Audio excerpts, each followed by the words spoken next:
తెలుగు భాషకు రాయలవారి స్వర్ణయుగం రాబోతుందని మాజీ మంత్రి దగ్గుపాటి వెంకటేశ్వరరావు వెల్లడించారు.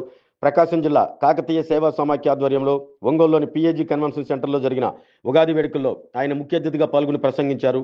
అవధానం తెలుగువారి ఆస్తి అన్నారు.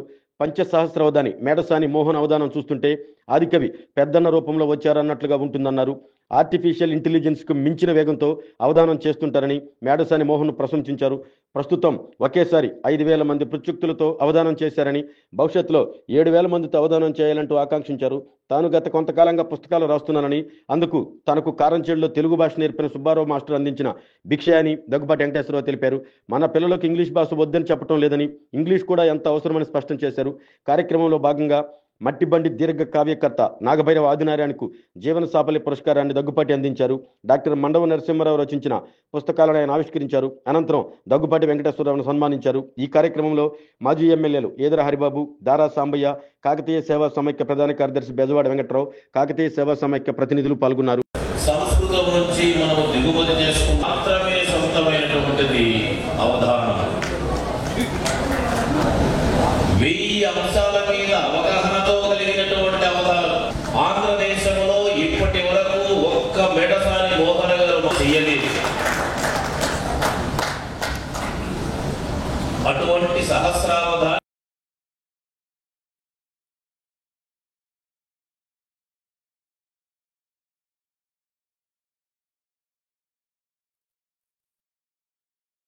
సరిపోతే పాపం వెర్రి గొంతుకతో గాలి అలా వెళ్తూ ఈ పాపం ఎవరిది అని అడిగింది.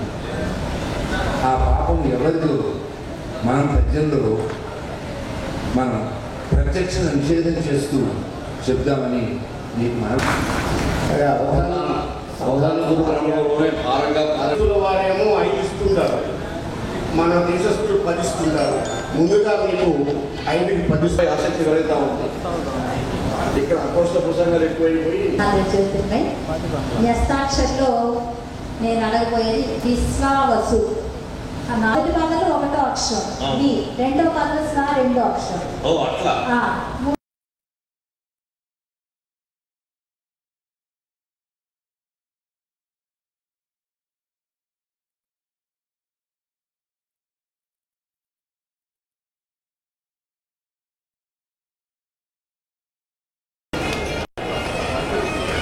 ఉన్నామని చెప్పి చెప్పుకోవడానికి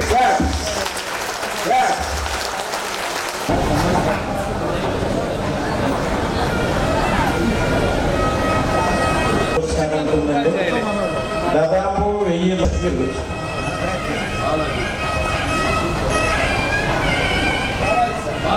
తర్వాత నాగే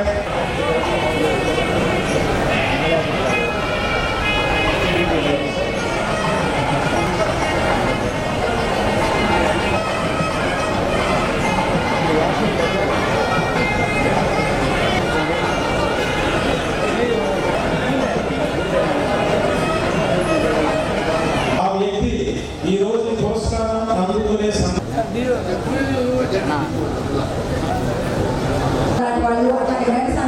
మహానుభావులు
దూదిపాడ హనుమంతరావు గారు. వాళ్ళిద్దరు మా దాంట్లో ప్రాణం ఉన్నంత వరకు మర్చిపోలేను. నేను చేస్తూనే సాహిత్యకర్తగా, సాహితీవేత్తగా పలువురి ప్రశంసలకు పాత్రులై నసు కోసం పీడించడం కానీ, బాధించడం కానీ వారి కవిత్వం రచించారు. సర్జరీలు చేసిన చేతులతోనే రచనలు చేశారు. అలాంటి వారు ఆవిష్కరిస్తూ ఉన్నారు. అలాగే చేసినటువంటి గుళ్ళకమ్మాంచు గుణమహితంబులవు కైతలను రాసిన గనుడతడు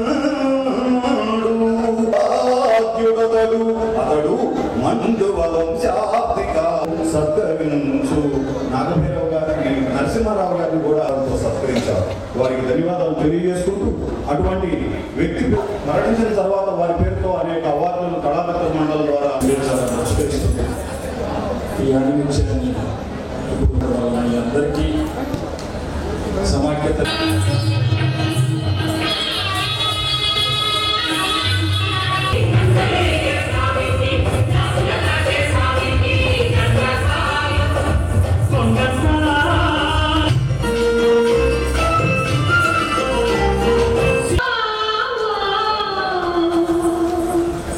శతసంవత్సరం దీర్ఘమాయు చిరంజీవ చిరంజీవ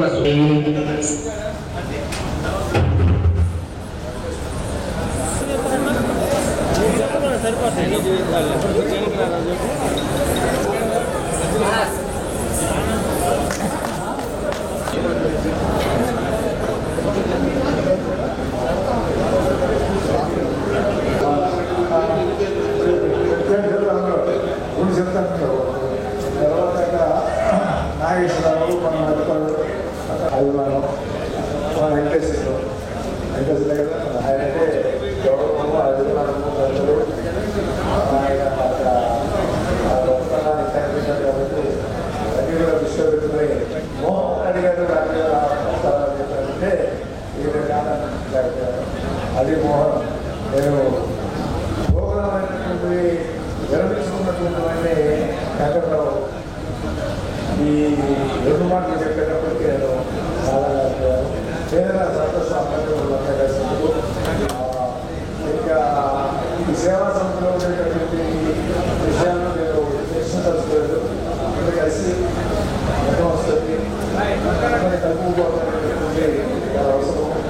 ఈ రోజున కొత్త కార్యక్రమం కొత్తలు అనేటటువంటి కావాలి కూడా చేస్తారు. కాబట్టి వాళ్ళని అభినందిస్తూ అందరినీ కలుపుకునేటట్టు అంటే వాళ్ళని ఏంటంటే ఈ సేవా సంస్థలు ప్రచారానికి పాటు డబ్బులు కూడుకున్న వ్యవహారం. డబ్బులు లేకపోతే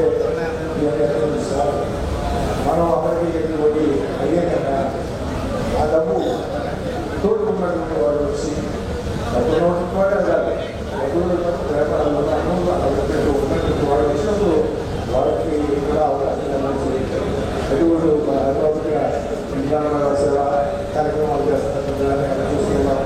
ఆయన కాబట్టి సంవత్సరాలు చేశారు.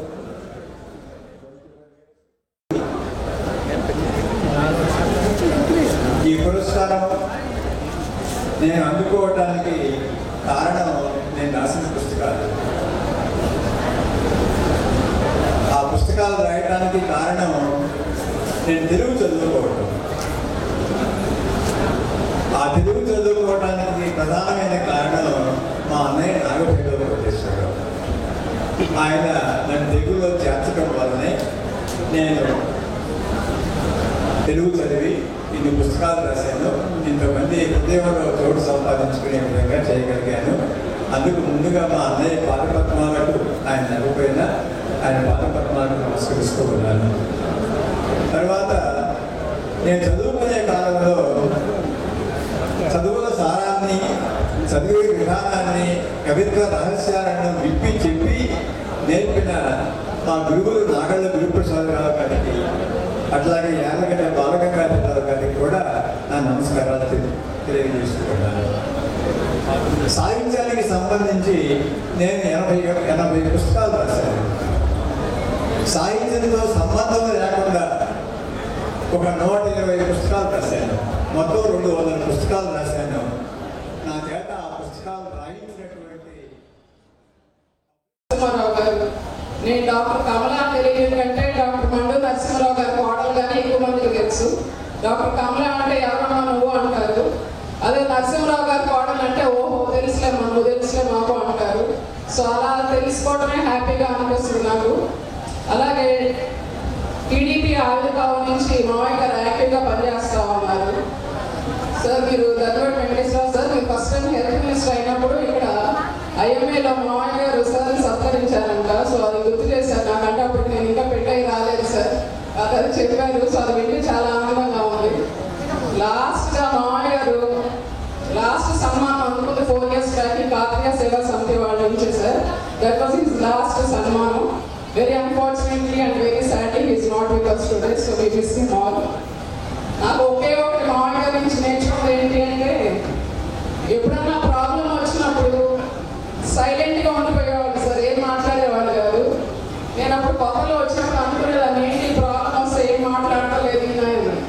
తర్వాత ఇప్పుడు నేను మెచ్యూరిటీ వచ్చినాక అర్థమైంది ప్రాబ్లం వచ్చినప్పుడు ఇబ్బంది వచ్చినప్పుడు సైలెంట్గా ఉంటే కొన్ని నిమిషాలకో లేకపోతే కొన్ని అవర్స్ తర్వాత ఆ ప్రాబ్లం వెళ్ళిపోయి, ఎందుకంటే నెక్స్ట్ థాట్లోకి వెళ్ళిపోయినప్పుడు ఆ ప్రాబ్లం చిన్నదిగా అనిపిస్తుంది అని నేను ఆ లైఫ్ లెసన్ ఆయన నుంచి నేర్చుకున్నాను. అది ఇప్పుడు కూడా